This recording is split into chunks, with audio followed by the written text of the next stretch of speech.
அனைவருக்கும் வணக்கம். இன்னைக்கு நம்ம தமிழ்ல ரீசெண்டா ரிலீஸ் ஆயிருக்கக்கூடிய இந்திரா அப்படின்ற ஒரு சூப்பரான சஸ்பென்ஸ் த்ரில்லர் படத்தை பத்தி தான் நாம இந்த வீடியோல பார்க்க போறோம். ஸோ வீடியோக்குள்ள போறதுக்கு முன்னாடி படத்தோட ஆன்லைனை பத்தி சொல்லணும் அப்படின்னா, ஊருக்குள்ள ஒரு சீரியல் கில்லர் தொடர்ந்து கொலைகளை பண்ணிக்கிட்டே இருக்கா. கொலைகளை பண்றது மட்டும் இல்லாம அவங்களோட விரல, அதாவது கையை வெட்டி வேற ஒரு இடத்துல வச்சுட்டு அந்த விஷயத்த ஊர் ஃபுல்லா பேசணும் அப்படின்ற மாதிரி அதுக்கு உண்டான வேலையை பார்த்துட்டு போறா. இந்த விஷயம் போலீஸ்காரங்களுக்கு பயங்கர தலைவலியா இருக்கு. இதனால அந்த சீரியல் கில்லரை தேடி அலைய ஆரம்பிக்கிறாங்க. அண்ட் இன்னொரு பக்கம் இதுல நம்ம கண்ணு தெரியாத ஹீரோ எப்படியோ இன்வால்வ் ஆயிட்டாரு. கண்ணு தெரியாத ஹீரோ அந்த சீரியல் கில்லரை கண்டுபிடிச்சாக்கணும் அப்படின்ற ஒரு கட்டாயத்துக்கு தள்ளப்பட்டாரு. இதனால இவர் என்ன பண்ணாரு அப்படின்ற மாதிரி இருக்கு இல்லையா, அதுதான் படத்தோட மீதி கதையா இருக்கும். ஸோ கண்டிப்பா உங்களுக்கு இந்த படம் பிடிக்கும். அண்ட் கிளைமேக்ஸ்ல சூப்பரான ஒரு ட்விஸ்ட் வச்சிருப்பாங்க. அது சத்தியமா நானே எதிர்பார்க்கல. நீங்களும் அதே மாதிரி தான் இருப்பீங்க அப்படின்ற ஒரு நம்பிக்கையில இந்த படத்துக்குள்ள உங்களை கொண்டு போறேன். இந்த படத்தோட ஸ்டார்டிங் சீன்ல ஹீரோவான இந்திரா அப்படின்றவரை தான் காமிக்கிறாங்க. நல்லா தூங்கிக்கிட்டே இருக்கும்போது ஏதோ ஒரு சத்தத்தால அவரோட தூக்கம் கலையுது. பக்கத்துல பாக்குறாரு, தன்னோட மனைவி காணோம். இதனால தன்னோட மனைவி பேரான கயல் அப்படின்ற பேரை சொல்லிக்கிட்டு வெளியில நடந்து போய்கிட்டே இருக்க ஏதோ சத்தம் கேட்டுக்கிட்டே இருக்கு. பயந்து போறாரு. அந்த சமயம்னு பார்த்து தரையில ஏதோ ஒரு பிணம் கிடக்குது, ரத்த வெள்ளத்துல கிடக்குது. அதை பார்த்தும் என்ன பண்ணுறதுன்னு தெரியாம அதை திருப்பி பார்க்கலாம் ட்ரை பண்ண அங்க கிடக்கிறது இவரோட பிணம் தான். ஸோ தன்னைத்தானே அங்க இறந்து போய் கிடக்குற மாதிரி பார்த்ததால இவருக்கு ஒன்னும் புரியாம நின்றுகிட்டே இருக்கும்போது இவரோட உடம்புக்குள்ள கத்தி குத்துற மாதிரியோ அந்த ரத்தம் சொட்டு சொட்டா ஒழுகிக்கிட்டே இருக்க மாதிரியோ காமிச்சு கட் பண்ணி இந்த விஷயங்கள் எல்லாமே கனவு. இதனால வேக வேகமா அங்க இருந்து போய் ஒரு பெரிய சரக்கு பாட்டில் வச்சிருப்பாரு. அதை எடுத்து குடிக்க ஆரம்பிக்க அப்படியே கற்பனை அவரோட மனைவியை நமக்கு காமிக்கிறாங்க. ரெண்டு பேருக்குள்ள ஏதோ ஒரு மனஸ்தாபம். அது என்ன ஏது அப்படின்றதெல்லாம் ரிவீல் பண்ணல. இவரோட மனைவி இவர்கிட்ட சரியா பேச மாட்டாங்க அப்படின்ற விஷயத்த நமக்கு காமிக்கிறாங்க. இவருக்கு தன்னோட மனைவி கிட்ட மனசு விட்டு பேசணும் அப்படின்றது ஆசை. இதனால அவங்கள வேலைக்கு விட போகும்போதெல்லாம் நான் அவங்க கிட்ட பேசணும் அப்படின்ற மாதிரி ட்ரை பண்ண அவங்க பேச தயாரா இல்ல, மௌனமா போறாங்க. கட் பண்ணா இவர் வேக வேகமா கிளம்பி கமிஷனர் ஆபீஸ்க்கு போறாரு. காரணம் என்ன அப்படின்னா, இவர் ஒரு இன்ஸ்பெக்டரா இருந்தவர் இப்ப சஸ்பென்ஷன்ல இருக்காரு. அந்த சஸ்பென்ஷன் முடிஞ்சு போய் 1 மாசம் ஆயிருக்கும். இன்ன வரைக்கும் ரீஜாயினிங் லெட்டர் அப்படின்றது ஒன்று வரவே இல்லை அப்படின்ற மாதிரி. இன்னைக்கு மட்டும் இல்லைங்க, பல நாட்களா அங்கேயே போய் உட்காந்துக்கிட்டு கமிஷனரை பார்க்கணும் அப்படின்ற மாதிரி தொல்லை பண்ணிக்கிட்டே இருக்க யாருமே அவரை மதிக்கிறதா தெரியல. அப்பதான் எதனால இந்த விஷயம் நடந்தது அப்படின்றது நமக்கு அங்க நடக்கிற விஷயங்கள் மூலமா தெரிய ஆரம்பிக்குது. அது எதனால அப்படின்னா, ஹீரோ இருக்கா இல்லையா, அதாவது இந்திரா குடிச்சிட்டு பயங்கரமா வண்டி ஓட்டிட்டு போய் ஒரு ஆக்சிடென்ட் ஏற்படுத்திட்டார் அப்படின்ற மாதிரி இருக்கும். இந்த விஷயத்த பொதுமக்கள் மத்தியில வீடியோ பிடிச்சி போட்டுட்டாங்க. ஸோ இதனால இவரோட சஸ்பென்ஷன் இழுத்து அடிக்கப்பட்டுக்கிட்டு இருக்கு. கமிஷனர் இவருக்கு வேலை இன்னும் கொடுக்கல அப்படின்ற மாதிரி இருக்கும். டெய்லி வந்து கேட்டு போய்கிட்டே இருக்கு. இந்த விஷயங்கள் எல்லாமே அப்படி ரொட்டீனா நடந்துகிட்டே இருக்கு. காலையில எழுந்துக்கிறார், சரக்கு அடிக்கிறார். தன்னோட மனைவி கிட்ட பேசணும் ட்ரை பண்ண பேச தயாரா இல்ல. கமிஷனர் ஆபீஸ்க்கு போறாரு, அங்கேயும் யாரும் பேச தயாரா இல்ல. மறுபடியும் சரக்கு அடிக்க போறாரு. ஸோ இதுதான் இவரோட டெய்லி நாள்ல நடந்துகிட்டு இருக்கு அப்படின்ற விஷயங்களை மாத்தி மாத்தி நமக்கு காமிச்சுக்கிட்டே இருக்க. கட் பண்ணா ஒரு நாள் தூக்கத்துல இருந்து எழுந்துக்கிறாரு, கண்ணை திறக்கிறாரு. கண்ணு பாத்தீங்கன்னா ஒரு மாதிரி மங்கலா தெரிய ஆரம்பிக்குது. பயந்து போறாரு. கண் எல்லாத்தையும் சிமிட்டி என்னென்னமோ பண்ணி செக் பண்ணி பார்க்க சுத்தமா தெரியல. பயந்துகிட்டு கத்த ஆரம்பிக்கிறார். கட் பண்ண ஹாஸ்பிட்டல்ல காமிக்கிறாங்க. இவரை நல்லா செக் பண்ணி பார்த்துட்டு இவரோட நர்வ் இருக்கு இல்லையா, அதாவது கண்ணுக்குள்ள இருக்க நரம்பு, அது எல்லாமே பாதிக்கப்பட்டிருக்கு. இது மேபி ஓவரான ஆல்கஹால் பயன்படுத்துறதுனால இருக்கலாம் அப்படின்ற மாதிரி சொல்லிட்டு இந்த விஷயத்த சரி பண்ணணும் அப்படின்னா அதுக்கு பல சிகிச்சை முறைகள் இருக்கு. எது எப்படியா இருந்தாலும் இதுக்கு நமக்கு ஒரு டோனர் தேவைப்படுறாங்க. அது வரைக்கும் அவரோட பார்வை கிடைக்காது அப்படின்ற மாதிரி சொல்லி அனுப்ப இந்திராவால இதை ஏத்துக்கவே முடியல. தன்னோட மனைவி பேசணும் அப்படின்ற மாதிரி வந்தாலும் இவர் பேச தயாரா இல்ல. யாரும் என்ன டிஸ்டர்ப் பண்ண வேணாம் அப்படின்ற மாதிரி போய் கதவு சாத்திக்க. கட் பண்ண அபி அப்படின்ற ஒரு கேரக்டர் நமக்கு இங்க காமிக்கிறாங்க. தியேட்டர்ல உட்காந்து ஒரு படம் பார்த்துக்கிட்டே இருக்கும்போது அங்க இருக்க ஒரு நபர் பார்த்தீங்கன்னா பெண்ணை கூட்டு வந்திருப்பார். அந்த பெண்ணு கூட நிறைய சில் விஷயங்கள் எல்லாம் அச்சீவ் பண்ணிக்கிட்டே இருக்கும்போது இந்த விஷயம் இவருக்கு பயங்கர கோவமடைய செய்யுது. தன்னை படம் பார்க்க விட மாட்டேன்னு இவனுக்கு என்ன பண்ணலாம் அப்படின்ற மாதிரி இவரோட கைகள் எல்லாமே நடுங்கிட்டே இருக்கு. அவங்க அதாவது 2 பேர் இருக்காங்க இல்லையா, எழுந்து அங்க இருந்து போக ஆரம்பிக்கிறாங்க. ஒரு சாந்தம் அடைகிறாரு. படம் பார்த்துக்கிட்டே இருக்கும்போது அந்த நபரோட போனை விட்டுட்டு போயிட்டார். அது பயங்கரமா அடிக்க ஆரம்பிக்குது. கோவத்தோட உச்சகட்டத்துக்கே போயிட்டாரு. அந்த போனை எடுத்துக்கிட்டு அந்த நபர் ரெஸ்ட் ரூம்ல இருப்பாரு. அங்க கொண்டு போய் அந்த போனை தூக்கி போட்டுட்டு அந்த நபரை அந்த இடத்துல பயங்கரமா தாக்குறாரு அப்படின்றத காமிச்சு, அது மட்டும் இல்லாம கையில ஒரு கத்தியை வச்சிருப்பாரு. அந்த கத்தியை வச்சு அந்த நபரை கொலை பண்ணிட்டு இருக்காரு அப்படின்றதையும் காமிக்கிறாங்க. இதுக்கு அடுத்த நாள் காலையில போலீஸ்காரங்களுக்கு தகவல் கிடைக்குது. வேக வேகமா ஒரு இடத்துக்கு போய் பார்க்க வெட்டப்பட்ட ஒரு கை மட்டும் பாத்தீங்கன்னா அங்க இருக்கு. இதனால அந்த இடத்துக்கு வந்த போலீஸ்காரர் ஒரு மாதிரி டென்ஷன் ஆயிட்டாரு. கையை மட்டும் இங்க கொண்டு வந்திருக்கா, இதோட உடம்ப நம்ம எங்கேயா போய் தேடுறது அப்படின்ற மாதிரி போலீஸ்காரர் அதாவது கூட இருக்கவங்க கிட்ட பேசிக்கிட்டே இருக்கும்போது அப்பதான் சினிமா தியேட்டர்ல அந்த நபரோட பிணம் இருக்கு அப்படின்ற தகவல் கிடைக்குது. ஸோ அந்த இடத்துக்கு போய் பார்க்குறாங்க. அவரோட கைதான் இல்லை அப்படின்றது புரிஞ்சிருச்சு. எதுவாக இருந்தாலும் டிஎன்ஏ டெஸ்ட் வந்தால் தான் நாம கன்ஃபார்ம் பண்ண முடியும் அப்படின்ற மாதிரி அங்கே இருக்க சாம்பிள்ஸ் எல்லாத்தையும் கலெக்ட் பண்ணிட்டு அந்த தியேட்டரில் ஒரு 2 பேர் மட்டும் பார்த்தீங்கன்னா சஸ்பீசியஸான ஒரு விஷயத்த பார்த்துருப்பாங்க. அவங்கள கூப்பிட்டு விசாரிக்க ஆரம்பிக்கிறார். அப்படி விசாரிக்கும் போது ஒரு 40-50 வயசுக்குள்ள இருக்க ஒரு ஆள் கண்ணாடி போட்டுக்கிட்டு இந்த இடத்த கிராஸ் பண்ணி போனார் சார், அது மட்டும் தான் நாங்கள் பார்த்ததுன்னு சொல்ல போலீஸ்காரர் பயங்கர டென்ஷன் ஆகிட்டார். இந்த தொழில நிறைய சம்பாதிக்கலாம் அப்படின்ற மாதிரி வந்த ஏனையா இவனுங்க கொலை எல்லாத்தையும் ஹேண்டில் பண்ண விட்டுருக்கானுங்களே அப்படின்ற மாதிரி புலம்ப கட் பண்ணி நம்ம இந்திரா கிட்டயும் அவரோட மனைவி கிட்டயும் போகும். ஸோ பார்வை இல்லாத இந்திரா ரொம்ப கஷ்டப்பட்டுக்கிட்டு இருக்காரு அப்படின்ற மாதிரி இருக்கு இல்லையா.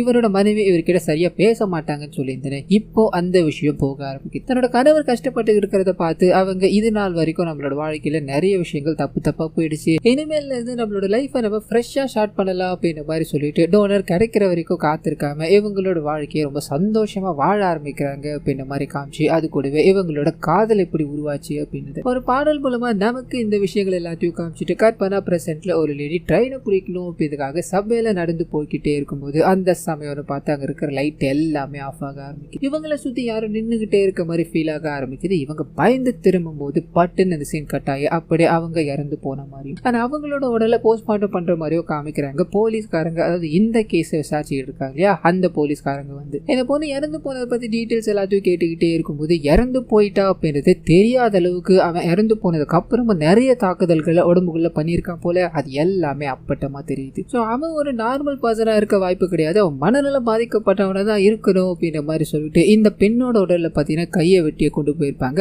அந்த விஷயத்த ஷேர் பண்ணும்போது போலீஸ்காரர் இதே பேட்டர்ன்ல அந்த சினிமா தியேட்டர்ல ஒரு கொலை நடந்தது அந்த ரிப்போர்ட் கொடுக்குறாரு. இதுக்கு ரெண்டுத்துக்கும் ஏதாவது சம்பந்தம் இருக்குமான்னு கேட்க 100% ரெண்டுத்தையும் பண்ணது ஒரே ஆள் தான். எனக்கு தெரிஞ்சு இது சீரியல் கில்லர் பேட்டர்ன்ல போய்கிட்டு இருக்கு அப்படின்ற மாதிரி சொல்லிட்டு சீரியல் கில்லர் மொத்தம் 2 விதமா இருப்பாங்க. ஒன்னு தான் பண்ற விஷயங்களை தனக்குள்ளே பண்ணிக்கிட்டு அதுல சந்தோஷம் அடைகிறவங்க, இன்னொன்னு தான் பண்ற விஷயங்கள் எல்லாமே வெளிப்படையா பண்ணிட்டு அதை 4 பேர் பார்த்து வியப்படையணும், 4 பேர் பார்த்து பயப்படணும் அப்படின்ற மாதிரி நினைக்கக்கூடிய ஆள். இதுல இந்த சீரியல் கில்லர் 2வது வகை தான். ஸோ இது இந்த கொலைகளோட நிக்க போறது கிடையாது, இன்னும் நிறைய கொலைகள் நடக்க போகுது அப்படின்ற மாதிரி சொல்ல போலீஸ்காரர் என்ன பண்ணதுன்னு தெரியாம திணறி போய் நிக்க அப்படியே கட் பண்ணி இந்திரா அவரோட மனைவி கிட்ட போக ஆரம்பிக்குது. 2 பேரும் சந்தோஷமா வாழ்க்கையை நடத்தணும் அப்படின்ற மாதிரி முடிவு பண்ணிட்டாங்க இல்லையா. இதனால கையில் தன்னோட வாழ்க்கையில பெரிய டிசிஷன் ஒன்று எடுக்கணும் அப்படின்றதுக்காக இது நேரம் வரைக்கும் நம்ம 2 பேர் அப்படின்ற மாதிரி வாழ்ந்துட்டோம், இனிமேல் நம்ம ஒரு ஃபேமிலி ஆகணும், நமக்கு ஒரு குழந்தை உண்டாகணும் அப்படின்ற மாதிரி சொல்ல இந்திரா கொஞ்சம் மறுக்கிறார். காரணம் என்ன அப்படின்னா, நான் இந்த மாதிரி சுச்சுவேஷன்ல இருக்கேன், என்னையே நீ தான் பாத்துக்கிட்டு இருக்க, இப்ப நமக்கு குழந்தை வந்தது அப்படின்னா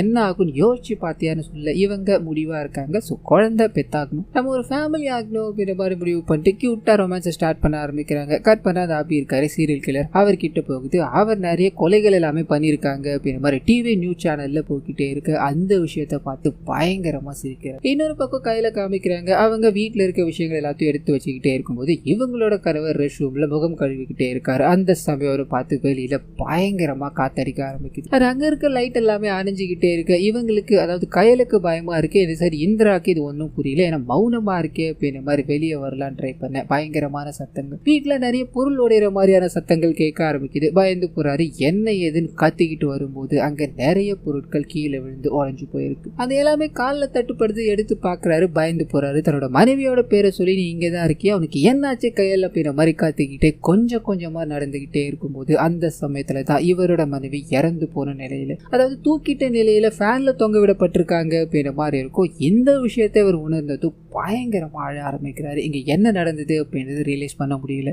வேகமா வெளியில உதவி கேட்டு போக ஆரம்பிக்கிறார். கட் பண்ணா இந்த இடத்துக்கு அந்த சீரியல் கில்லர் கேஸை விசாரிச்சுட்டு இருக்கா இல்லையா, அந்த போலீஸ்காரர் வர ஆரம்பிக்கிறாரு. இந்த விஷயங்கள் எல்லாத்தையும் பாக்குறாரு. சீரியல் கில்லர் பண்ணா இல்லையா, அதே பேட்டர்ன்ல தான் நடந்திருக்கு. ஆனா என்ன இத்தனை கொலைகள் இதுக்கு முன்னாடி பண்ணிருப்பாரு, அந்த எல்லா கொலைகளிலுமே கையை வெட்டி எடுத்துட்டு போயிருப்பான், வேற ஒரு இடத்துல வச்சிருப்பான் அப்படின்ற மாதிரி இருக்கும். ஆனா கை கிடைச்சிருக்கும், ஆனா இங்க கை கிடைக்கவே இல்லை, கையோட கை வெட்டப்பட்டிருக்கு, அது மட்டும் தான் இருக்கு. இதனால போலீஸ்காரங்க எல்லாருமே அந்த பெண்ணோட கையை தேடி அலைய ஆரம்பிக்கிறாங்க. அது மட்டும் இல்லாம அங்க இருக்க சிசிடிவி கேமரா எல்லாத்தையும் செக் பண்ணி பாக்குறாங்க. புதுசா ஒரு நபர் கூட உள்ள வந்துட்டு போயிருக்க மாட்டாரு, எதுவுமே பதிவாயிருக்காது. இதனால போலீஸ்காரர் மேற்கொண்டு அந்த சிசிடிவி கேமராவை பார்த்துக்கிட்டே இருக்கு. அப்பதான் ஒரு பிளாங்க் ஸ்பாட் அதுல இருக்கு அப்படின்றது தெரிய ஆரம்பிக்குது. மேபி இதுல யாராவது வந்துட்டு போயிருக்கலாம், அதுக்கு வாய்ப்பு இருக்கலாம் இல்லையா அப்படின்ற மாதிரி அந்த இடத்த செக் பண்ணி பார்த்து பேசிக்கிட்டே இருக்கும்போது மேல் இடத்துல இருந்து பிரஷர் வர ஆரம்பிக்குது. பல கொலைகள் நடந்துகிட்டே இருக்கு, நீ என்னதான் பண்ற அப்படின்ற மாதிரி திட்ட பிரஷர்ல நம்ம ஹீரோ விசாரிக்கணும் அப்படின்ற மாதிரி போறாரு. அந்த மனுஷன் இருந்த பொசிஷன்ல தான் இப்போ இந்த போலீஸ்காரர் இருக்காரு. அது மட்டும் இல்லாம அந்த மனுஷனுக்கு இப்ப பார்வை கிடையாது, வாலண்டரியா போலீஸ் ஆபீசர் வேலையில இருந்து ரிட்டையர்மெண்ட் கொடுத்துட்டாங்க அப்படின்ற மாதிரி ஹீரோவோட ஃப்ரெண்ட் ஒருத்தர் இருப்பாரு, பக்கத்துல இருப்பாரு.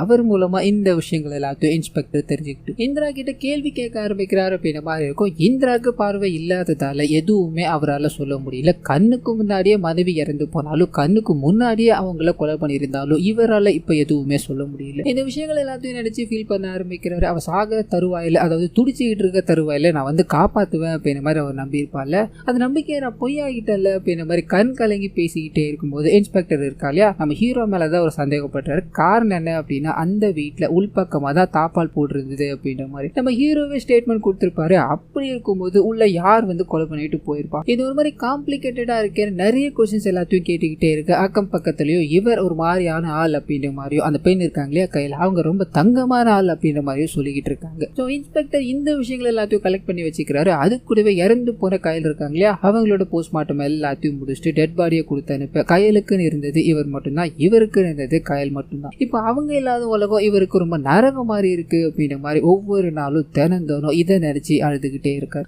அது மட்டும் இல்லாம தான் கண்ணு முன்னாடி அதாவது தான் பார்வை இல்லை அப்படின்னாலும் தான் முன்னாடி தன்னோட மனைவியை ஒருத்தன் கொலை பண்ணிட்டு போயிருக்கான். இதனால ஈஸியா கடந்து போக முடியாது அப்படின்ற மாதிரி கொலை பண்ணவனை கண்டுபிடிக்கணும்னு கிளம்புறாரு. இது கூட இவரோட நண்பர் இவருக்கு உதவுறாரு அப்படின்ற மாதிரி இருக்கும். ஸோ கொலை பண்ணவ சீரியல் கில்லர் அப்படின்ற மாதிரி இவங்க ஃபிக்ஸ் பண்ணிட்டாங்க. இதனால அந்த சீரியல் கில்லர் கொலை பண்ணாலியா இதுக்கு முன்னாடி ஒரு 3 பேர் அந்த 3 பேர்கிட்டயும் விசாரிக்கணும். அதாவது 3 பேர் கூட இருந்தவங்களை விசாரிக்கணும் அப்படின்ற மாதிரி போக சினிமா தியேட்டர்ல ஒரு ப்ராஸ்டியூஷன் கூட தான் அந்த நபர் இருந்தாருன்னு இருக்கும். அந்த லேடி கிட்ட விசாரிக்கும் போது அந்த லேடி எதுவுமே பார்க்கல, எனக்கு எதுவும் தெரியாது அப்படின்ற மாதிரி எண்ணிட்டாங்க. செகண்ட் கொலை அந்த சபையில நடந்திருக்கும் இல்லையா அங்க அந்த இடத்துக்கு போறாங்க. ஃபுல்லா செக் பண்ணி பாக்குறாங்க. அந்த சமயத்துல தான் இறந்து போன அந்த லேடி பர்டிகுலர் டே அப்போ ஒரு லேடி கிட்ட போன் பேசிட்டு வந்தாங்க அப்படின்ற மாதிரி இருக்கும். அந்த லேடியை கூப்பிட்டு விசாரிக்கும் போது அவங்க அன்னைக்கு நடந்த விஷயங்கள் எல்லாத்தையும் சொல்றாங்க. ஸ்ட்ரேஞ்சான எதையும் பார்க்கல, அவங்க போன் பேசிக்கிட்டே இருக்கும்போது தன்னை யாரோ ஃபாலோ பண்ணிட்டு வராங்க அப்படின்ற விஷயத்த சொன்னான்னு சொல்ல இந்த விஷயத்த ஹீரோ நோட் பண்ணிக்கிறாரு. சரி அந்த பொண்ணு எப்படிமா, அந்த பொண்ணோட கேரக்டர் எப்படி மாதிரி விசாரிக்க அப்பதான் அவளுக்கு ரொம்ப கோவ டைப்பு, யாரா இருந்தாலும் எதுவா இருந்தாலும் பயங்கரமா கோவத்தை காட்டிக்கிட்டே இருப்பான்னு சொல்ல இந்த விஷயத்த நம்ம ஹீரோ கேட்டுட்டா இல்லையா. அந்த பொண்ணு கடைசியா எப்பயாவது கோவப்பட்டாலா, ஏதாவது சண்டை நடந்ததாமா அப்படின்ற கோணத்துல கேட்கும்போது அவங்க யோசிக்கிறாங்க. கொஞ்ச நாளைக்கு முன்னாடி ட்ரெயின்ல தன்னை யாரும் தப்பா தொட்டுட்டாங்க அப்படின்ற மாதிரி பிரச்சனை பண்ணா பயங்கரமா கத்தி கூட்டிட்டா இதனால அங்க வந்த எல்லாருமே அவரை அடிச்சு அங்க கீழே இறக்கி விட்டுட்டாங்க அப்படின்ற மாதிரி சொல்ல ஹீரோட நண்பருக்கு அதிர்ச்சியா இருக்கு. ஆனா இவர் விசாரிக்கும் போது இந்த விஷயத்த சொல்லியிருக்க மாட்டாங்க. ஸோ இதை பத்தி அந்த லேடி கிட்ட விசாரிக்கும் போது சார் நீங்க இந்த விஷயங்கள் எல்லாத்தையும் கேட்கல, இப்போ இவர் கேட்டதால தான் நான் சொல்றேன்னு சொல்ல இப்போ இவங்களுக்கு ஒரு லீட் கிடைச்சிருச்சு இல்லையா. அந்த நபர் எப்படி இருப்பாருமா, ஒரு ஸ்கெட்ச் ஆர்டிஸ்ட கூட்டு வந்தா நீ அந்த விஷயத்த சொல்ல முடியுமான்னு கேட்க அவர் கண்ணாடி போட்டுக்கிட்டு இருந்தாரு, ஒரு குண்டா இருந்தது, 40-45 வயசு இருக்குன்னு சொல்ல இந்த விஷயத்த ஹீரோட நண்பர் கேட்டது ஒரு மாதிரி ஷாக் ஆகுறாரு. காரணம் என்ன அப்படின்னா அந்த சினிமா தியேட்டர்ல ஒரு கொலை நடந்தது இல்லையா, அது 2 பசங்களை விசாரிச்சிருப்பாங்க இல்லையா, அவனுங்களும் இதே அங்க அடையாளங்களை தான் சொல்லியிருப்பாங்க. ஸோ கண்டிப்பா அவனா தான் இருக்கும் அப்படின்ற மாதிரி ஸ்கெட்ச் ஆர்டிஸ்ட கூப்பிட்டுறாங்க.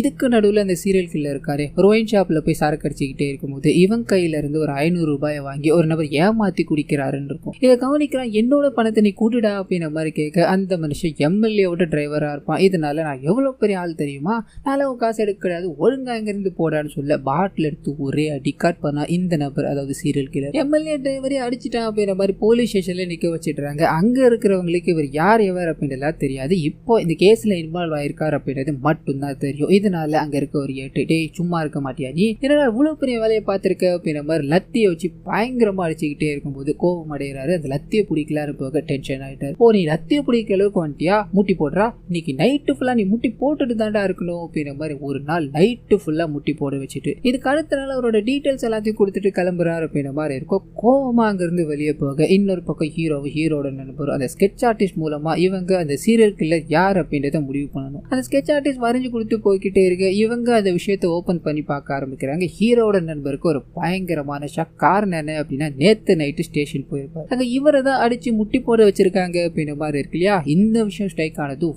வேகமா 8க்கு போன் பண்ணி சார் அந்த சீரியல் கில்லரை நம்ம தேடிட்டு இருந்தோம் இல்லையா, அவன் நேத்து நைட்டு ஸ்டேஷன்ல இருந்தானே ஒருத்தன், அவன் தான் அது. அவனை பிடிச்சாகணும், நீங்க என் கூட வர முடியுமான்னு கேட்க அந்த நபர் வேலையை முடிச்சுட்டு கிளம்புறேன் அப்படின்ற மாதிரி ட்ரை பண்ண அந்த சமயம் பார்த்து சீரியல் கில்லர் இருக்கானே, நீ ஏன் மேலேயே கை வச்சிட்டியா, அபி அப்படின்ற பேர்ல எல்லாம் பொண்ணு பேர் தான் இருக்கணுமா, இந்த பையன் பேர் இல்லையே அப்படின்ற மாதிரி நேத்து நீ கலாய்ச்சல்ல, இப்ப கலாயிடா பாக்கலாம், என்ன நீ அடிச்சல்ல அப்படின்ற மாதிரி அதையே சொல்லிக்கிட்டே பெரிய இரும்பு பழுப்பு இருக்கும், அது எடுத்து பயங்கரமா தாக்கு. அதை ஏட்டு ஓடி ஒளிய ஆரம்பிக்கிறாரு. இதுக்கு நடுவில் ஹீரோக்கு அவரோட நண்பருக்கும் போன் பண்ணி அந்த சீரியல் கில்லர் என்ன துரத்திக்கிட்டு இருக்கா, ஒரு பர்டிகுலர் பேஸ்ல தான் நான் இருக்கேன், என்னை காப்பாற்ற முடியுமான்னு சொல்ல இவங்க வேகமா விஷயம் தெரிஞ்சிச்சு. அவனை பிடிக்கணும் அப்படின்ற மாதிரி அந்த இடத்துக்கு போக நம்ம ஹீரோட நண்பர் இருக்கா இல்லையா, பேக்கப் வரட்டும் அப்படின்ற மாதிரி காத்துக்கிட்டு இருக்கு. ஆனா இந்திராவால இது முடியல. அந்த வயசான நபருக்கு ஏதாவது ஆயிடுமோ, அந்த சீரியல் கில்லரை நம்ம விட்டுடுவோமோ அப்படின்ற பயத்துல கண்ணு தெரியல அப்படின்னாலும் ஒரு குச்சை வச்சிருப்பாரு, அதை வச்சு கொஞ்சமா நடந்து போய்கிட்டே இருக்கு. அந்த சீரியல் கில்லரை இவர் பார்த்துட்டு அதாவது அவர் பக்கத்துல இருக்காரு அப்படின்றத உணர ஆரம்பிக்கிறார். அந்த ஏட்டை காப்பாற்றணும் அப்படின்றதுக்காக தன்னால முடிஞ்ச அளவுக்கு அந்த நபரை தள்ளி கிள்ளி சண்டை போட்டுக்கிட்டே இருக்கும்போது அந்த சீரியல் கில்லர் திரும்பி அடிக்க ஆரம்பிக்கிறாரு. ஒரு பயங்கரமான சண்டை போக ஆரம்பிக்குது. இதுக்கு நடுவுல நம்ம ஹீரோட நண்பர் பேக்கப் வரட்டும் அப்படின்ற மாதிரி இன்ஃபர்மேஷன் கொடுத்தா இல்லையா, அந்த பேக்கப் கரெக்டா அவங்க சண்டை போட்டுக்கிட்டே இருக்கும்போது வர ஆரம்பிக்குது. சீரியல் கில்லரை அங்க கைது பண்ணி கொண்டு போறாங்க அப்படின்ற மாதிரி இருக்கும். கட் பண்ணா இதுக்கு அடுத்த நாள் இன்ஸ்பெக்டர் இருக்கா இல்லையா, அவருக்கு ஏதாவது ஒண்ணு அப்படின்னா எனக்கு தானே இன்ஃபார்ம் பண்ணிருக்கணும், நீங்களே டிசிஷன் எடுக்க சொல்லி யாரையும் அவங்களுக்கு சொல்லி கொடுத்தா அப்படின்ற மாதிரி திட்டிட்டு அந்த சீரியல் கில்லர் கிட்ட போய் விசாரிக்க ஆரம்பிக்கிறாங்க. அந்த மனுஷன் ஒரு மனநலம் பாதிக்கப்பட்டவ அப்படின்ற மாதிரி டாக்டர் சொல்லியிருப்பா இல்லையா, அதே மாதிரி தான் பேச ஆரம்பிக்கிறான். பயங்கரமா அடிச்சு விசாரிக்கும் போது அப்பதான் இந்த 4 போட்டோவையும் காமிச்சு, இந்த 4 பேரையும் நீ தானடா கொலை பண்ணு கேட்க, இவ்வளவு கொலையை பண்ணியிருக்கேன், நீங்க 4 தான் கண்டுபிடிச்சிங்களா சார், சின்ன வயசுல இருந்து இது வரைக்கும் நான் 28 கொலை பண்ணியிருக்கேன் அப்படின்ற மாதிரி ஒரு சிரிப்பு சிரிக்க அங்க இருக்க எல்லாருமே மிரண்டு போயிடுறாங்க. 28 கொலையா, இந்த கொலைகள் எல்லாத்தையும் நீ எதுக்காகடா பண்ணு கேட்க இவரு சிரிச்சுக்கிட்டு கை நடுங்க ஆரம்பிக்குது. அதை காமிக்கிறார். இந்த ஒரு விஷயத்துக்காக தான் சார், என்னை யாராவது பயங்கரமா வெறுப்பேத்தினாங்க அப்படின்னா அவங்கள கொல்லணும் அப்படின்ற மாதிரி தோணிக்கிட்டே இருக்கும். நிறைய கொலைகளை பண்ணிக்கிட்டே இருந்தேன், மாட்டவே இல்லை சார். கடைசியா ஒரு 4 கொலையை பண்ணி கைகள் எல்லாத்தையும் வெட்டி தூக்கி போட்ட ஊர் மக்கள் எல்லாரும் என்னை பத்தி தான் பேசிக்கிட்டு இருந்தாங்க. அந்த ஒரு டாக் போதும், அந்த சந்தோஷம் எனக்கு போதும் அப்படின்ற மாதிரி சிரிச்சுக்கிட்டே இருக்க போலீஸ்காரர் பலார்னு ஒன்று அறைய ஆரம்பிக்கிறார். அப்பதான் 4 பேர்ல நம்ம ஹீரோயின் கயல் இருக்காங்க இல்லையா, அவங்களோட போட்டோவை பாக்குறாரு. ஆமா, இந்த பொண்ணு யாரு சார், இவ்வளவு அழகா இருக்காங்களே, இவங்களை யார் கொலை பண்ணான்னு கேட்க, டே நீ கொலை பண்ண அந்த 4 பேர்ல இவ்வளவு தானடா ஒருத்தி, எதுக்காகடா இப்படி பேசுறேன்னு சொல்ல, சார் இவ்வளவு அழகா இருக்காங்க, நான் கொலை பண்ணவனா, இதுக்கு பக்கத்துல இருக்க இந்த 3 பேரையும் கொலை பண்ணது நான் தான், ஆனா இவங்கள கொலை பண்ணல சார்னு சொல்ல போலீஸ்காரர் ஒரே ஒரு கேள்விதான், இந்த 4 கொலையில தான் நீங்க கண்டுபிடிச்சிங்களா அப்படின்ற மாதிரி உள்ள வந்ததும் சொன்னேன். இப்ப 3 தான் பண்ணேன்னு சொல்ல, அப்ப 4வது கொலை யாரான்னு கேட்க இவ சிரிச்சுக்கிட்டே இருக்க. கட் பண்ண அந்த ஒயின் ஷாப்ல ஏமாத்திட்டு போனார் இல்லையா, அவரை கொலை பண்ணிட்டு வந்திருப்பார். இவர் சொன்னபடி அந்த 4 கொலையை இவர் பண்ணிட்டாரு. ஆனா என்ன கயல் இவரை கொலை பண்ண கிடையாது அப்படின்ற மாதிரி சொல்ல இந்த விஷயம் போலீஸ்காரருக்கு ஒரு மாதிரி யோசனையா இருக்கு. என்னையா நடக்குதுங்க அப்படின்ற மாதிரி யோசிக்க இதே விஷயத்தை ஹீரோவும் அவரோட நண்பரும் கேட்கிறாங்க. ஹீரோட நண்பர் ஒரு மாதிரி பதட்டம் அடைகிறாரு. ஹீரோவும் முதல்ல நீங்க இருந்து கிளம்பு, மத்ததெல்லாம் நம்ம அப்புறம் பேசிக்கலாம் அப்படின்ற மாதிரி அனுப்பி வைக்க அவர் இந்த விஷயங்களை எல்லாத்தையும் திங்க் பண்ணிக்கிட்டு இவன் இந்த கொலையை பண்ணல அப்படின்னா யார் பண்ணிருப்பா, ஒருவேளை இவன் தான் அதை பண்ணிட்டு ஏமாத்துறானோ அப்படின்ற மாதிரி பல சிந்தனைகளோட வீட்டுக்கு போறாரு. அங்க இருக்க பொருட்கள் எல்லாத்தையும் தூக்கி போட்டு உடைச்சிட்டு பயங்கரமா கத்திக்கிட்டே இருக்கு. அந்த சமயத்துல தான் இன்னொரு கேரக்டர் நமக்கு காமிக்கிறாங்க. இவர் கத்திக்கிட்டு இருக்க அந்த விஷயங்களை பார்த்து அந்த ஒரு கேரக்டர் பயங்கரமா சிரிச்சுக்கிட்டு இருக்கு அப்படின்ற மாதிரி இருக்கும். கட் பண்ணி அந்த சீரியல் கில்லரை கைது பண்ணி சிறையில் அடிச்சுட்டாங்க அப்படின்ற மாதிரி இருக்கும். அந்த நபரை தனிமையில சந்திக்கணும் அப்படின்ற மாதிரி போறாரு. அந்த நபரை முன்னாடி உட்கார வச்சு,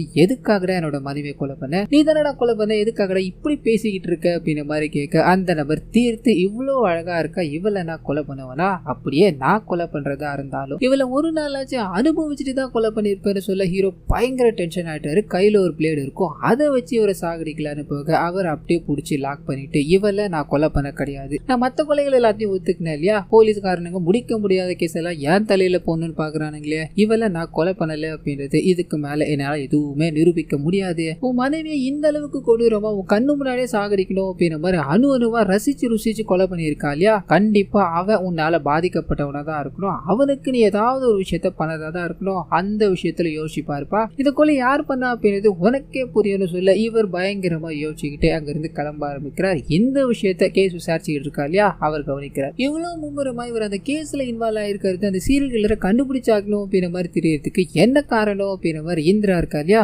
அவரோட டேட்டாஸ் எல்லாத்தையும் எடுக்க ஆரம்பிக்கிறார். அந்த சமயத்துல தான் இந்திரா ஒரு பொண்ணு மேல கேஸ் கொடுத்திருக்காரு அப்படின்றது தெரிய ஆரம்பிக்குது. ஒரு பெட்டி கேஸ், அதாவது அவரோட வீட்டுல வேலை செய்யற பொண்ணு நகையை திருடிட்டு போயிட்டாங்க அப்படின்ற மாதிரி கேஸ் கொடுத்திருப்பாரு. இந்த கேஸை இன்ஸ்பெக்டர் விசாரிக்க ஆரம்பிக்கிறார். முதல் வேலையா அந்த திருடிட்டு போன பொண்ணு அப்படின்ற மாதிரி இருக்கு இல்லையா, அங்க போய் விசாரிக்கும் போது அந்த பொண்ணு ரொம்ப நல்ல பொண்ணு சார், நகை திருடிட்டு போனாங்க அப்படின்ற மாதிரி நிறைய பேர் சொன்னாங்க, அன்னில இருந்து அந்த பொண்ணு வீட்டுக்கே வர்றதில்லை சார், அன்னைக்கு பொண்ணு போச்சு இல்லையா, அதுல இருந்து நாங்க அந்த வீட்டை யூஸ் பண்ணதும் கிடையாது, பூட்டியா தான் வச்சிருக்கோம்னு சொல்ல இன்ஸ்பெக்டருக்கு சந்தேகமா இருக்கு. இதனால அந்த பொண்ணு தங்கி இருந்த ரூமை திறக்க ஆரம்பிக்கிறாரு. ஏதாவது கிடைக்குமா அப்படின்ற மாதிரி ஃபுல்லா செக் பண்ணிக்கிட்டே இருக்கும்போது அந்த பொண்ணோட போட்டோ இருக்கு. அது கூடவே இவ்வளவு நேரம் வரைக்கும் ஒரு புது கேரக்டரை நமக்கு காமிச்சாங்க இல்லையா, அந்த நபர் பக்கத்துல நின்றுகிட்டு இருக்காரு அப்படின்ற மாதிரி இருக்கும். ஸோ இந்த விஷயங்களை நமக்கு காமிச்சிட்டு அப்படியே கட் பண்ணி ஹீரோ கிட்ட போகுது. அவர் கனவுல தன்னோட மனைவி கிட்ட பேசிக்கிட்டே இருக்க மாதிரி, அவங்களோட கையில தோன்ற மாதிரியும் ஃபீல் ஆகிக்கிட்டே இருக்க. கட் பண்ணி இவர் தூங்கிக்கிட்டே இருக்கும்போது காமிக்கிறாங்க இவரோட மனைவி கை காணாம போயிருச்சு அப்படின்ற மாதிரி இருக்கு இல்லையா, அந்த கை இவரோட பக்கத்துல இருக்கு. இதை யார் கொண்டு வந்து வச்சா அப்படின்றது தெரியல. அதை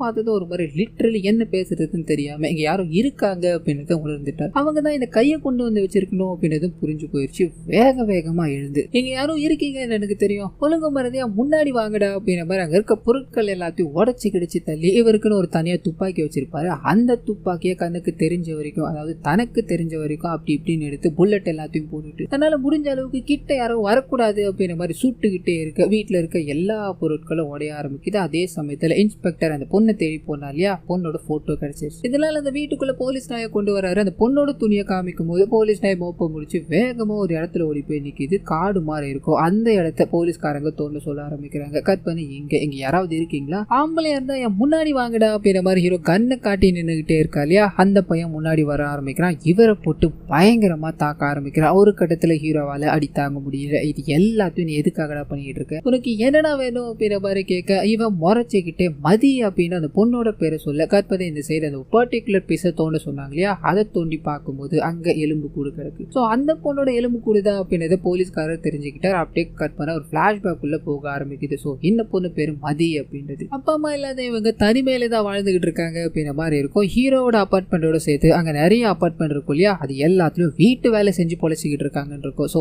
இவங்களுக்கு அழகான ஒரு காதலன் இருக்கா, அவனோட பேர் பத்ரா அப்படின்றது. ஸோ இவனுக்கும் மதிய போலவே அம்மா அப்பா கிடையாது, இலங்கையில இருந்து இங்க வந்து அகதியா வாழ்ந்துகிட்டு இருக்கா அப்படின்ற மாதிரி இருக்கும். இதனால ரெண்டு பேருக்கும் காதல் அதிகரிச்சு ஒருத்தருக்கு ஒருத்தர் புரிஞ்சுக்கிட்டு தங்களோட அழகான காதலை வெளிப்படுத்திக்கிட்டு இருக்காங்க அப்படின்ற மாதிரி இருக்கும். இந்த பையன் பாத்தீங்கன்னா ஹாஸ்பிட்டல்ல போஸ்ட்மார்ட்டம் பண்றாங்க இல்லையா, அங்க நைட் ஷிஃப்ட் பார்த்துட்டு இருப்பான். இவங்க பகல்ல அந்த வேலைகள் எல்லாத்தையும் அந்த வீட்டு வேலைகள் எல்லாத்துக்கும் போயிடுவாங்க. இதனால இவங்க சந்திச்சு பேச நேரம் இல்ல அப்படின்ற காரணத்தால இவங்க அந்த அபார்ட்மெண்ட்ல வேலை செஞ்சுக்கிட்டு இருப்பாங்க இல்லையா, அப்போ யாருக்கும் தெரியாம அந்த பழுப்பு வழியா ஏறி இவங்கள அந்த வீட்டுக்குள்ள சந்திப்பா அப்படின்ற மாதிரி இருக்கும். ஸோ வீட்டுல ஆள் இல்லாத நேரத்துல இவங்க வேலை செஞ்சுக்கிட்டோம் இவர் கூட காதலை வளர்த்துக்கிட்டு இருக்காங்க அப்படின்றத ஒரு பாடல் மூலமா நமக்கு காமிச்சுக்கிட்டே இருக்க. கட் பண்ணா ஒரு போலீஸ்காரர் சிகரெட் குடிச்சுக்கிட்டே இருக்காரு. இந்த விஷயத்த பத்ரா பாக்குற அவரோட உடல் எல்லாமே பாத்தீங்கன்னா பயங்கரமா நடுங்க ஆரம்பிக்குது. பேச்சே இல்லாம அப்படியே உறைஞ்சு போய் நின்றுகிட்டே இருக்க. இந்த விஷயத்த இவங்க பாக்குறாங்க. என்னடா ஆச்சுன்னு கேட்க அப்பதான் சின்ன வயசுல அம்மா இறந்து போயிட்டாங்க, யாருமே இல்ல அப்படின்ற தனிமையில என்ன பண்ணுதுன்னு தெரியாம ஒரு ஹோட்டல்ல நான் திருடி சாப்பிட ஆரம்பிச்சேன். அதை பார்த்து போலீஸ்காரங்க கிட்ட சொல்லிட்டாங்க. போலீஸ்காரங்க அன்னைக்கு கூட்டு போய் என்ன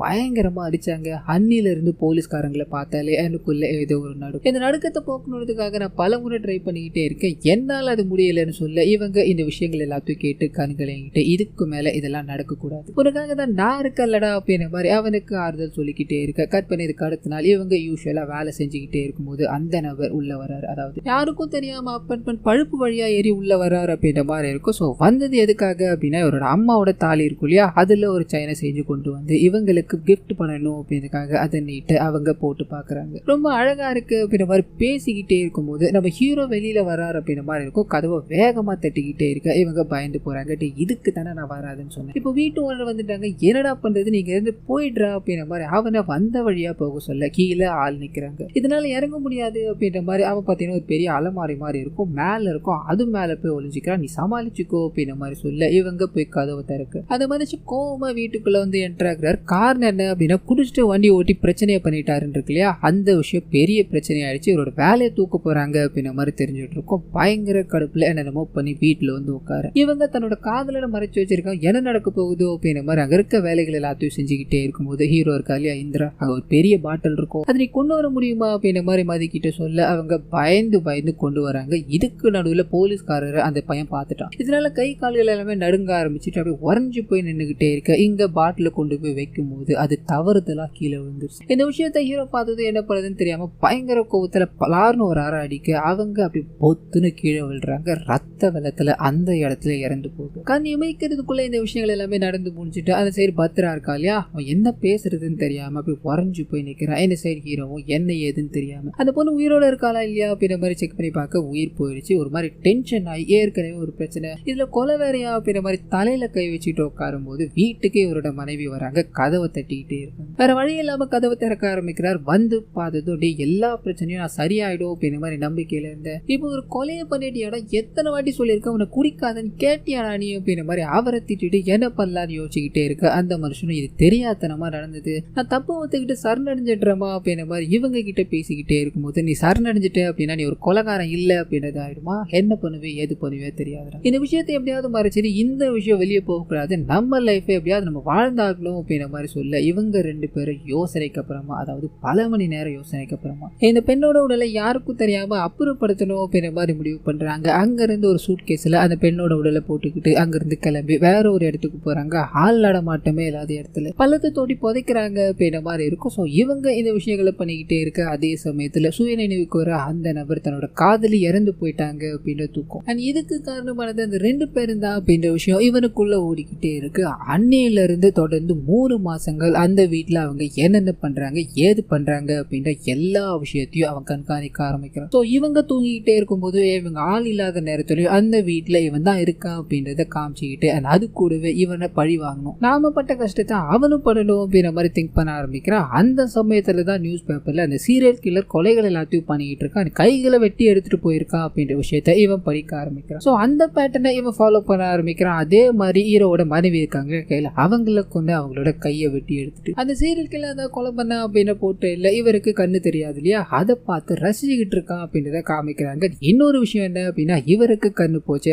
அதுக்கும் காரணமானது அவன் தான். அவன் போஸ்ட்மார்ட்டம் பண்ற வேலைகளை ஈடுபடுறா அப்படின்ற மாதிரி இருக்கும் இல்லையா, அங்க இருக்க கெமிக்கல்ஸ் எல்லாத்தையும் எடுத்துட்டு வந்து இவரோட சரக்கு பாட்டில் எல்லாத்துலயும் ஊத்தி வச்சுட்டான். ஒரு 2 மூடி ஊத்தினதுக்கு அவரோட பார்வை போயிருச்சு, மொத்தமா ஊத்திருந்தேன் அப்படின்னா நீயே போயிருப்ப. ஆனா அது எனக்கு தேவை கிடையாது, உன்னோட உயிர் எனக்கு வேணும் அப்படின்ற மாதிரி தான் இந்த வேலைகள் எல்லாத்தையும் பண்ண அப்படின்ற மாதிரி சொல்லிட்டு அன்னைக்கு உன்னோட மனைவி இறந்து போனா இல்லையா, அப்போ ஒரே ஒரு வாட்டி கூட உன்னோட பேரை சொல்லி அவ கத்தவே இல்லை. காரணம் என்ன தெரியுமா, நீ காப்பாற்ற மாட்டே அப்படின்றது அவளுக்கு தெரியும்டா, அதனாலதான் அப்படி பண்ணிருக்கா போல அப்படின்ற மாதிரி சொல்ல ஹீரோ கடுப்பாகிறாரு. அவ காப்பாற்ற மாட்டேனா இல்லையா அப்படின்றத இப்ப பாத்துக்கலாம், முடிஞ்சா நீ வாடா அப்படின்ற மாதிரி இவர் கூட சண்டை போட ஆரம்பிக்க முதல்ல ஹீரோ பயங்கரமா அடி வாங்கிட்டே இருந்தாலும் அதுக்கப்புறமா அவரோட அசைவுகளை வச்சு சத்தத்தை வச்சு திருப்பி அடிக்கிறார் அப்படின்றத காமிக்கிறாங்க. ஒரு பயங்கரமான சண்டை போக ஆரம்பிக்குது. இத்தோட முடிவுல ஹீரோ கையில ஒரு குச்சியை வச்சு அதே மாதிரி சாகடிக்கணும் அப்படின்ற மாதிரி ஆல்மோஸ்ட் அவரோட கழுத்தை நெரிக்க அந்த சமயத்துலதான் ஏதோ ஒரு விஷயம் இவரை தடுக்குது, அவரை விட்டுட்டாரு. அன்னைக்கு நடந்தது தெரியாத நடந்த விஷயம் தான், அதுக்குன்னு நான் பண்ணது தப்பு கரெக்ட் அப்படின்ற முடிவுக்கு நான் வரல, அதை நினைச்சு நான் இன்ன வரைக்கும் ரிக்ரெட் பண்ணிக்கிட்டே தான் இருக்கேன். இதுக்கு நடுவில் நீ என்னோட மனைவியை கொண்டது ஏத்துக்க முடியாது, இந்த விஷயத்துல என்னோட மனைவி எதுவுமே பண்ணல, அவளை எதுக்காக கொன்ன அப்படின்ற மாதிரி ஃபீல் பண்ணிட்டு இப்போ இந்த விஷயங்கள் எல்லாத்தையும் பண்ணது நான் தானே, நான் செத்தேன் அப்படின்னா அவருக்கு சந்தோஷம் கிடைச்சிரும்ல, அந்த சந்தோஷத்தை நீ எடுத்துக்கூட கையில் இல்லாத வாழ்க்கை எனக்கு வேணாம் அப்படின்ற மாதிரி சாக தயாரா அந்த பையன் முன்னாடி நின்றுகிட்டே இருக்கும்போது அந்த பையன் யோசிக்கிறான். அப்படியே கட் பண்ண ஒரு சில வாரங்கள் கழிச்சு காமிக்கிறாங்க, நம்ம ஹீரோ உயிரோட தான் இருக்காரு, அவருக்கு ஒரு டோனர் கிடைச்சிட்டாரு அப்படின்ற மாதிரி இருக்கும். இதனால பார்வை கிடைச்சிச்சு. பார்வை கிடைச்ச முதல் வேலையா அங்க இருந்து கிளம்பி தன்னோட வீட்டுக்கு போய் அங்க இருக்க திங்ஸ் எல்லாத்தையும் எடுத்து வச்சுட்டு இந்த இடத்த விட்டு போகணும் அப்படின்ற மாதிரி இவரு அவரோட மனைவிய ஸ்கூல் டேஸ்ல எடுத்த போட்டோ இருக்கும், அது எடுத்து நடந்து வந்துகிட்டே இருக்கும்போது அந்த இன்ஸ்பெக்டர் இருக்கா இல்லையா அந்த இடத்துக்கு போறாரு. உங்ககிட்ட ஒரு கேள்வி கேட்கணும் அப்படின்ற மாதிரி வீட்டுல வேலை செஞ்சாங்க இல்லையா ஒரு பொண்ணு, அந்த பொண்ணு எங்க இருக்காங்க தெரியுமா, அவங்கள யாரும் கொலை பண்ணிட்டாங்க அப்படின்ற மாதிரி சொல்லிட்டு அந்த கொலை யாரு பண்ணாங்க ஏது பண்ணாங்க அப்படின்றத கண்டிப்பா நான் ஒரு நாள் கண்டுபிடிச்சிருவேன், ஆனா என்ன அதுக்கான எவிடன்ஸ் இப்போதைக்கு கிடைக்கல, அந்த எவிடன்ஸை நோக்கி தான் நான் போய்கிட்டு இருக்கேன். தப்பு பண்ணவங்க ரியல் லைஃப்ல தண்டனை அனுபவிச்சுக்கிட்டு இருந்தாலும் சட்டத்துக்கு முன்னாடி நிக்க வைக்கணும் அப்படின்னு ஒண்ணு இருக்கு இல்லையா, சரி பார்க்கலாம் எது நடக்குமோ அது நடந்துதான் ஆகணும் அப்படின்ற மாதிரி இவருக்கு உண்மைகள் எல்லாமே தெரிஞ்சு போயிடுச்சு. ஆனா எவிடன்ஸ் இல்ல அப்படின்ற ஒரே காரணத்துக்காக தான் ஹீரோவை விட்டு போயிருக்காரு அப்படின்ற விஷயத்த சிம்பாலிக்கா காமிக்க ஹீரோ அங்கிருந்து வெளியே வர இவரோட நண்பர் என்னடா போலீஸ்காரன் வந்தானா, நான் சொன்ன மாதிரியே விஷயங்களை சொன்னாரா, அவனுக்கு வேற வேலையே கிடையாதுடா, நீ வாடா வண்டியில ஏறுறா அப்படின்ற மாதிரி அவரை வண்டிக்குள்ள ஏத்தலாம் ட்ரை பண்ண தூரத்துல இருந்து அந்த பத்திரா இருக்கான் இல்லையா பாத்துக்கிட்டு இருக்கான். சோ அவனுக்கு நம்ம ஹீரோவை சாகடிக்கணும் அப்படின்ற எண்ணம்லாம் கிடையாது, சாவை விட கொடுமையான தண்டனையை அவன் அனுபவிக்கணும், அந்த குற்ற உணர்ச்சியோட ஒவ்வொரு நாளும் அவன் வாழ்ந்துகிட்டு இருக்கணும் அப்படின்ற ஒரே ஒரு எண்ணத்துக்காக தான் அவரை உயிரோட விட்டு இருக்கா அப்படின்ற விஷயத்த நமக்கு காமிச்சிட்டு இந்த படத்தை இதோட முடிக்கிறாங்க. ஸோ கண்டிப்பா இந்த படமும் என்னோட வாய்ஸ் ஒரு உங்களுக்கு பிடிச்சிருக்கோம் அப்படின்ற மாதிரி நம்புறேன். இந்த வீடியோல ஏதாவது நிறைய குறிகள் இருந்தது அப்படின்னா அதை மறந்துடாம கமெண்ட்ஸ்ல பதிவிட்டுருங்க.